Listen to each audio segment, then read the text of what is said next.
All right, guys, welcome back to Cold Pizza Watch Reviews. Today, I'm not reviewing a watch, and I'm not really reviewing a watch winder. I'm just going to kind of give you some advice on how to pick a watch winder for specifically a Rolex. One of the things that I noticed is that I was kind of rushing to get my Rolex back on my wrist so that it would not run out of power and I would not have to reset it. So that kind of pushed me to go look for a winder and some of the criteria that are required for a Rolex specific winder. And you may think, well, I can just go on Amazon, buy any winder, put the watch in it, and it's fine. Well, there's a couple things you need to look out for that are specifically applicable to Rolex. So Rolex needs a minimum of 650 turns per day to keep the watch 100% wound. So you don't really want a winder that's 750, 850. You want one that you can dial in right at 650 turns per day, as you see here. So I've got the option to select 650, 850, 1250, or 1850. This is a brand called Hayden. It's like an Amazon, kind of looks like a wolf winder. This was about 170. You can find some a little bit cheaper, but this had all the options that I wanted. So again, you want 650 turns per day. It's nice that it's adjustable. Secondly, that you want it to be bi-directional. You see how the winder just shifted and started going the other direction.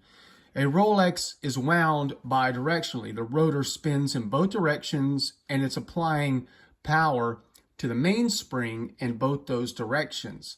So you either have a clockwise setting, you have a counterclockwise setting, or on this it says both.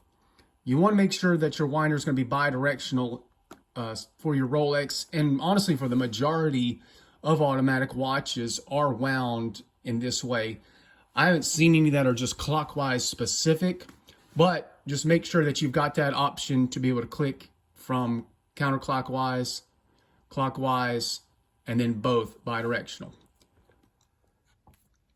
So the one thing you need to understand, when you get a winder and you put your watch on it, the winder is going to eventually stop. It's not going to constantly turn all day. It's going to go through a pattern where it'll wind for a little bit, then it's going to take a break, then it's going to wind for a little bit more, and then take a break.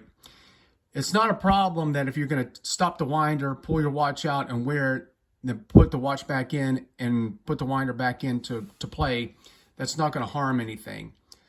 The other thing is if you're like me and I might go 3 or 4 days and I'm not wearing my Rolex, that you can put another watch on, and then when your Rolex is ready, you can take that other watch, put it in the winder, take your Rolex out and wear it. It's become very convenient, and I know there's a lot of controversy out there where people say that's going to really prematurely wear your watch down. I don't buy into that, because if you're wearing it, you're doing the same thing as it being on the winder. You're also keeping all the oils lubricated and moving and keeping the parts moving in the watch rather than it running down and potentially causing some of those oils to go dry.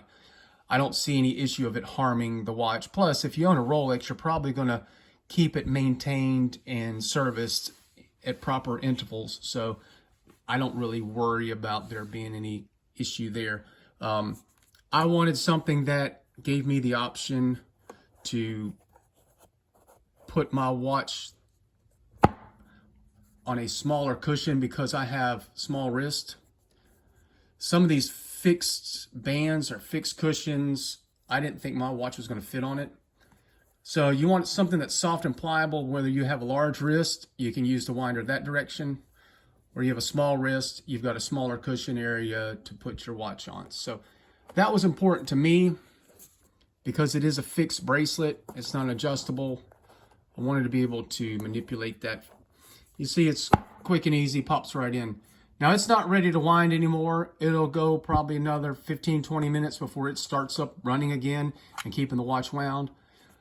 But I've never had it run down at that 650, and I've had it sit for 7-8 days, and it keeps the watch perfectly horizontal like it should be. It's also a nice protective case to keep it in, and it just looks really good sitting on a desk or a nightstand. So I definitely would recommend it if you see yourself rushing to put the watch back on, that you feel you're running low on the power reserve and you're not certain that it's got enough juice in it. Keep it on a winder. There's nothing wrong with them. Everybody uses them. I wish I would have had them earlier on, because now I can keep 2 watches running and I don't feel worried that I'm going to have to come back home and reset a watch. So again, look for those options. Also, you can find ones that you can travel with.